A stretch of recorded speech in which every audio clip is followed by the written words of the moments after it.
오늘 어른들을 위한 잔혹동화는 물을 함부로 더럽힌 사람들의 최후, 사내 아이와 물의 요정입니다.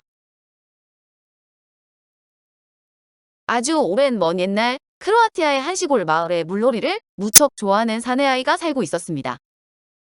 그 아이는 하루라도 물놀이를 하지 않으면 견디지 못할 지경이었는데 어느 날 비가 몹시 내려 물놀이를 하지 못했습니다.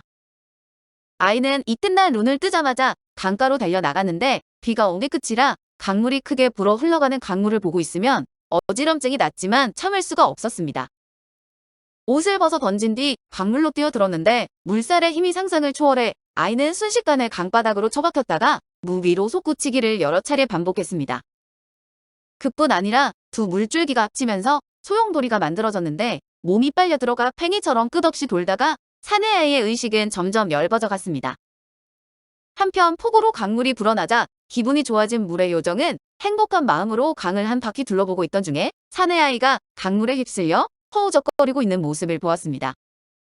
물의 요정은 짜증이 왈칵 났는데 평소에 강에 들어와 깨끗한 물을 더럽히는 것까지는 참을 수 있지만 강물로 대청소가 되어가는 순간까지 물로 뛰어든 아이의 행동을 용서할 수 없었습니다.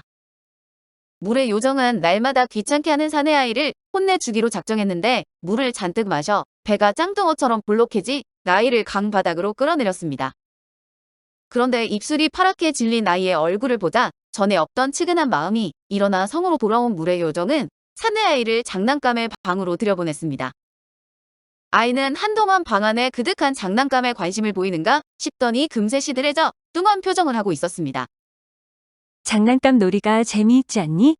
신기하기는 하지만 물놀이보다 재밌지는 않아요. 여긴 사방천지가 물인데 그렇다면 물놀이를 하지 그러니? 물속에서 하는 물놀이는 재미없다는 거 몰라요? 물속에서 하는 물놀이는 왜 재미가 없는 건데? 물속에서 하는 물놀이는 놀이가 아니라 물속에서 사는 거잖아요.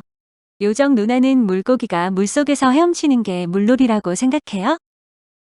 물의 요정은 할 말을 잃고 말았는데 아이가 말하는 놀이라는 것의 의미를 정확하게 이해하게 되었기 때문으로 그때 이번에는 사내 아이가 질문을 했습니다.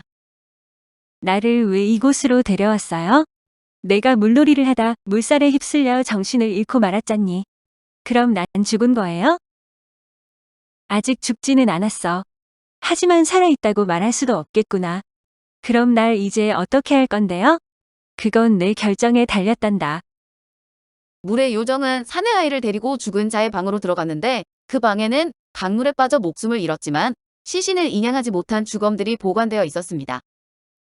사내 아이는 온갖 형태의 시신을 보자마자 자지러질 듯 놀라 몇 걸음 물러선 뒤 몇 차례 토악질을 했고 들이켰던 강물까지 깔끔하게 토해낸 아이가 촉촉하게 젖은 두 눈을 꿈먹었습니다. 여기에 시체들이 왜 이토록 많이 쌓여 있는지 아니? 아니요. 우리 물의 요정은 사람들을 싫어한단다. 왜 싫어하는 건데요? 대부분의 사람들이 물의 소중함을 알기는커녕 물을 더럽히는 데만 열중하고 있으니까 싫어하는 거야. 물놀이 하다가 싼 오줌도 물을 더럽히는 건가요?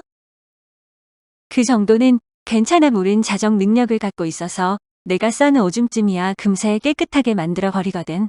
하지만 저기에 있는 주검의 주인들은 달라.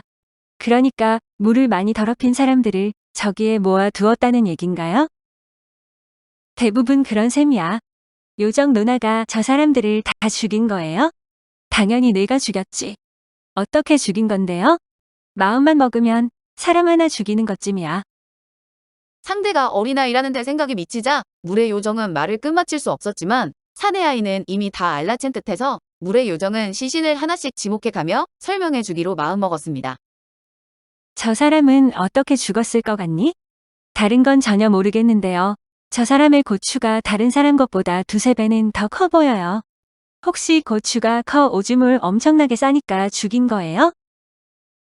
그러니까 저 남자는 물고기를 잡기 위해 강상류에 독을 풀었어. 그래서 수많은 어린 고기들까지 떼죽음을 당하게 되었지. 그러니 내가 어떻게 용서할 수 있겠니? 그런데 왜 고추가 큰 거냐고요? 그러니까 말이야. 물의 요정이 이야기를 시작했는데 물의 요정이 사람을 좋아하지 않지만 무턱대고 해코지를 한 적은 없었으며 사람도 먹고 살아야 되니 낚시나 투망 등으로 물고기를 잡는 것은 눈감아 주었습니다. 그런데 강가에서 식당을 운영하고 있던 남자는 지나치게 욕심을 부려 독성이 강한 풀을 뿌리째 뽑아 모은 뒤 반액체 상태가 될 때까지 절구로 찢었습니다. 그리고 가뭄이 들어 강물이 가장 심하게 줄어들었을 때 준비해둔 독초덩이를 강물에 풀었는데 결과는 참혹해서 강물에 살던 모든 물고기가 멸종 위기를 맞게 되었습니다. 물의 요정은 남자를 용서할 수 없었고 고통스럽게 죽어간 수백만 마리의 물고기들을 대신해 복수해야만 했지만 방법이 없었는데 남자는 물 공포증이 있어서 강물에는 발조차 담그지 않기 때문이었습니다. 어느 날 갑자기 요의를 느낀 남자가 강을 향해 서서 바지춤을 까 내렸고 오줌을 시원하게 싸질렀는데 오랫동안 그 순간만을 기다렸던 물의 요정이 친구 요정에게 부탁해 데려온 칸디루를 출동시켰습니다. 칸디루는 메기의 일종이지만 몸 크기가 작은 바늘 정도에 불과한 물고기로 가장 좋아하는 것은 암모니아 냄새였습니다. 물의 요정이 내린 출동 명령을 받고 칸디루는 단숨에 암모니아 성분이 가득한 남자의 오줌발을 타고 올라가 요도 안으로 쏙 들어갔습니다. 요도에 따끔한 통증을 느낀 남자는 재빨리 바지를 축혀 올렸지만 걸음을 옮길 수가 없었고 오줌을 싸던 그 자리에 쓰러진 채 죽으림을 당해 소리를 지르며 이리저리 나뒹굴었습니다. 남자의 느닷없는 고함에 식당에서 밥을 먹고 있던 손님들이 달려 나왔지만 왜 그러는지 물어볼 틈도 주지 않고 남자는 그렇게 굴러다니다 강물로 빠지고 말았습니다. 물의 요정이 이야기를 마치자 사내아이가 눈치를 슬슬 보면서 자신의 사타구니를 두 손으로 감싸더니 불만 가득한 목소리로 말했습니다. 아까 나한테는 오줌을 싸도 괜찮다고 했잖아요. 정말 괜찮으니 걱정하지 마. 고추 속에 작은 물고기가 들어가 피나 살을 뜯어 먹다니. 생각만 해도 온몸이 베베 꼬이면서 똥꼬가 간질간질하다고요. 칸디루의 고향은 바다 건너 지구 반대편 강인데 내가 잠시 불렀던 거야. 처참하게 죽은 물고기들의 복수를 끝내자마자 고향으로 돌려보냈지. 그러니까 걱정할 필요 없어. 그러니까 저 사람 고추는 퉁퉁 부은 거구나. 물의 요정이 또 다른 시신을 가리키며 저 사람은 왜 수장되어 있냐고 물었고 시신을 찬찬히 살펴본 사내아이가 대답했습니다.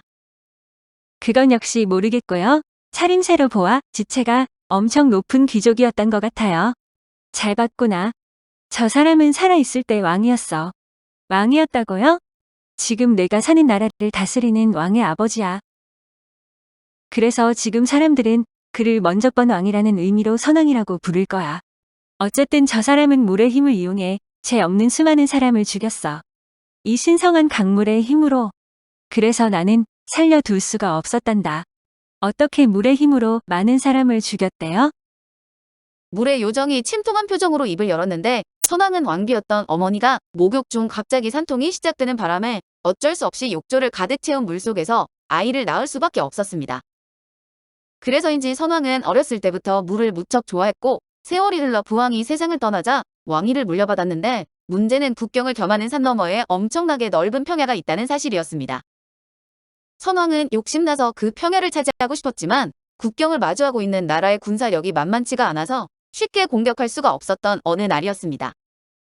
물놀이를 즐기던 선왕은 뗏목을 타고 강을 따라 내려가다 강물이 흘러넘치는 제방을 보면서 기가 막힌 작전 하나를 생각해냈는데 평야를 차지할 수 있는 묘안이 떠오른 것이었습니다.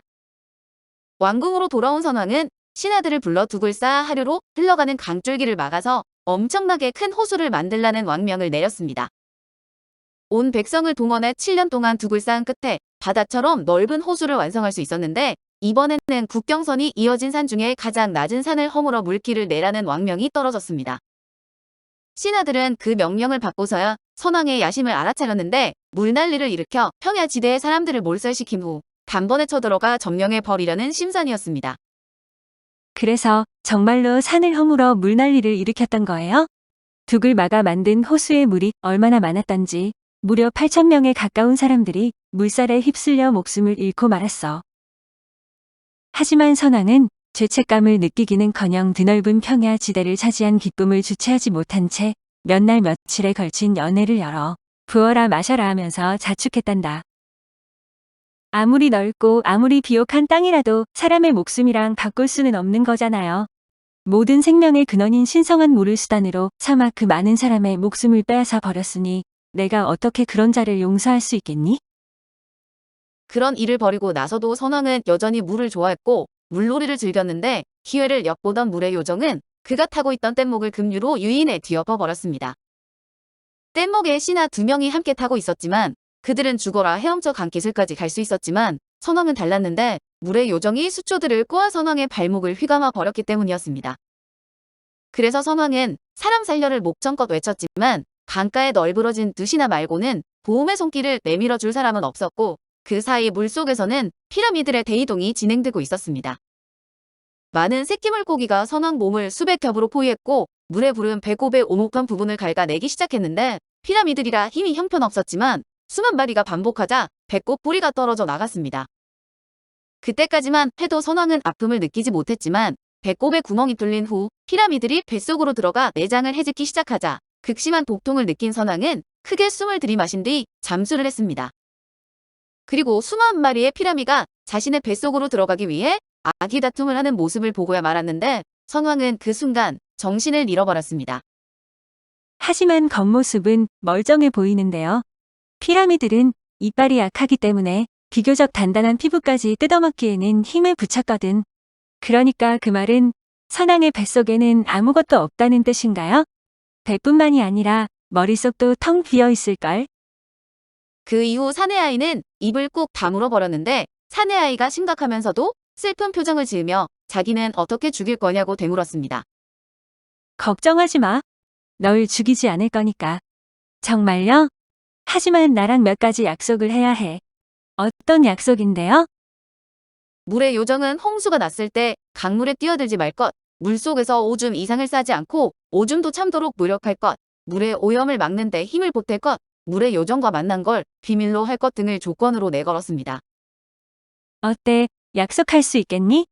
죽고 사는 것이 내 결정에 달렸다는 말이 바로 이 약속이었어요? 응, 그래.